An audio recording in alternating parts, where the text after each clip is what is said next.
Galaxies don't live in a perfect vacuum. They're embedded in the intergalactic medium, which is gas, some of which was never in galaxies, some of which was expelled from the galaxies, and galaxies are in sort of ecological equilibrium with it. So briefly, intergalactic medium is baryons between galaxies. That gas tends to be very highly ionized, mostly by radiation from active galactic nuclei. And like any other test particles, it follows the evolution of the gravitational potential of the large-scale structure, forming voids and filaments and sheets, in other words, just like those structures we've seen in numerical simulations. And because of that, it's also sometimes called the cosmic web. So unlike the gas in galaxies, which has fallen into deep potential wells, probably has dissipated quite a bit of energy, this gas is still in a linear regime. And because of that, it offers a possibility of being used to trace large-scale structure evolution in the linear regime that is not probed by galaxies. When the gas falls into a galaxy, it replenishes the fuel for star formation. You may recall that the amount of neutral hydrogen that is in spirals now would last them only about 1 billion years, so it had to be replenished. Likewise, as we've seen from galactic winds, some gas gets to be expelled back into the intergalactic medium, and this is where the metals come from. So in some sense, the chemical evolution of the intergalactic medium, which can be probed in very effective ways, traces that one of galaxies themselves. This has now been stimulated numerically in great detail using dissipative hydro simulations with gas affiliated with large-scale structure. So theorists can shoot lines of sight through these theoretical representations of the cosmic web and compute what would the absorption spectrum look like if you had light shining from the other end. So this actually provides a complementary way to study galaxies and their evolution. Typically, we would look for galaxies in emission, visible light or maybe re-radiated far infrared from the dust or something like that. Here we don't look for galaxies in emission. It doesn't matter how bright they are or if you can see them at all. We're looking for galaxies in absorption. There is a cloud of gas which will absorb certain wavelengths, and from that we can learn about physics of the gas, maybe its extent and evolutionary state. So it's a very complementary way of studying galaxies at high redshifts. Traditionally, quasars provided those sources of light that shine through the intergalactic gas. They are very bright, seen far away, and their spectra tend to be fairly simple. They have broad emission lines, but usually it's a fairly smooth continuum. So any absorption lines due to the clouds will be easily distinguished against such a continuum source. More recently, gamma ray bursts, which have bright optical afterglows, provided another way of doing this, and they probe somewhat different regime, but maybe we'll get to that later. I mentioned repeatedly during this class how selection effects are something one has to be aware of, because we're looking at very faint objects far away. There is always flux limit, there is surface brightness selection, there's all kinds of selection effects when you look for sources in emission. But when you're looking in absorption, none of that matters. It's a little bit like Sinaev-Zeldovich effect, where you're looking for clusters of galaxies using their shadow, if you will, in microwave background.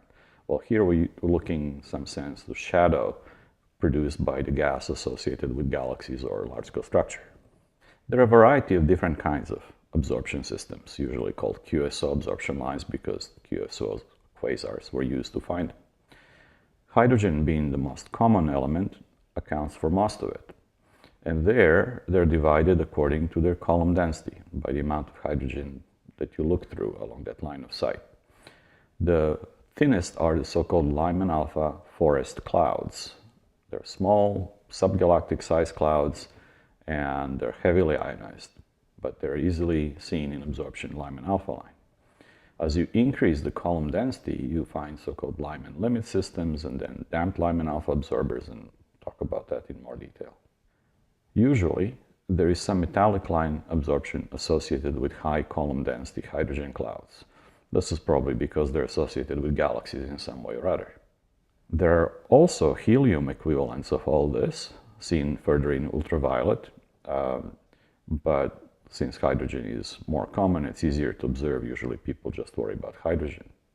And finally, there are metallic line absorbers. This is the gas that was processed inside galaxies, expelled with supernova winds, and it can be studied in absorption as parts of maybe extended Galaxian halos or even clouds between them. So this is what the spectrum of a quasar looks like in ultraviolet, terrestrial ultraviolet. The quasar has a sort of parallel-like spectrum with very broad emission lines superposed on it. But now on top of that, there are all these absorption lines, and you can see the bluard of the center of the Lyman alpha line. There is a whole lot of them. This is not noise. These are actually individual absorption lines piled close together. The reason why they're occurring there is that Lyman alpha is a resonant line, a very strong absorbing line. And the stuff that's between us and the quasar is, of course, redshifted less. So all of those will be on the blue side of the quasar's Lyman alpha line. To the red of the Lyman alpha line, you see some absorbers, not as many. They're always due to some kind of metallic ionic species. Often that's carbon or nitrogen or magnesium or iron, things like that. Because the Lyman alpha forest clouds are so numerous and crowded together, they're often called the Lyman alpha forest. And here is what they might look like in typical spectrum of a quasar, not such a high signal to noise as the one I've shown you. The Lyman alpha forest lines are unsaturated sharp lines, but if you have enough column density of hydrogen, you'll start making very broad saturated line, and those are Lyman limit systems. They're called so because in the limit of Lyman series, bluid of rest-frame wavelength of 916 angstroms, they're very effectively absorbing most of the light. So you see the limit to it. And then there are damped Lyman alpha absorbers, which are really saturated lines, so high column density, and they of course would also have strong limit systems. So this is just a zoom in on the type of spectrum I've shown you before to show you in a little more detail what's going on. Since we know the redshift of Lyman alpha very precisely, then we know the redshift of these absorbers with a great precision, and we can fit theoretical profiles to those lines to estimate their internal broadening due to the Doppler effect and things like that. This is a table of some of the most commonly observed transitions in absorbing clouds. Not for you to remember, but it's a good table to have somewhere should you ever need to look up such things. And you can see they're all in ultraviolet because that's where we're observing quasars which are now at high redshift. So how do we quantify that? This is a very general discussion of absorption in transparent plasmas, if you will. And there is some atomic or ionic species that absorbs at a particular wavelength. The strength of the absorption, which can be measured as the equivalent width, which is defined as the width of a rectangular line that would cover the same area, sort of integral amount of absorption. That equivalent width is obviously going to be proportional in some way to the number of absorbers along the line of sight. Since we're now looking at things projected on the sky, it is the column density. It is, say, number of hydrogen atoms projected on the sky per, say, centimeter squared. And in case of hydrogen clouds, the relevant regime is in 10 to the 12 or so, which is the weakest clouds we can detect, to about 10 to the 21 hydrogen atoms per square centimeter projected along the line of sight. Incidentally, if you were to take the Milky Way disk and squish it into a plane, the surface density will be about that much, 10 to the 28 or 10 to the 21 atoms per square centimeter. The physics of this is well understood. It is very well-established atomic physics. And at first, as you increase column density, you have proportional growth. But then there is a little wiggle as you start saturating, and the line can't be any deeper than complete absorption in the middle, so zero transmitted flux. Then it can only go wider, and so then it starts growing up again.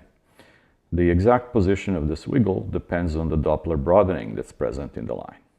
And so by studying the equivalence width, by calibrating this, we can then measure observed properties and find out both what the column density is and also what Doppler broadening is. Another thing that we can do is we can count how many clouds do we see per unit redshift, and then therefore per unit area projected on the sky. And from that, we can infer what the relative sizes of these absorbers are. And find out, as far as hydrogen is concerned, the higher column densities are corresponding to smaller sizes. They're rare. And that's easily understood because the higher column densities will presumably correspond to inner parts of the galaxies, whereas the outskirts will be much thinner and obviously bigger. Likewise, different ionic species show differences in absorption cross-section like this, and that's probably partly due to their spatial extent and distribution. Next, we will talk in more detail about hydrogen absorbers of different kinds.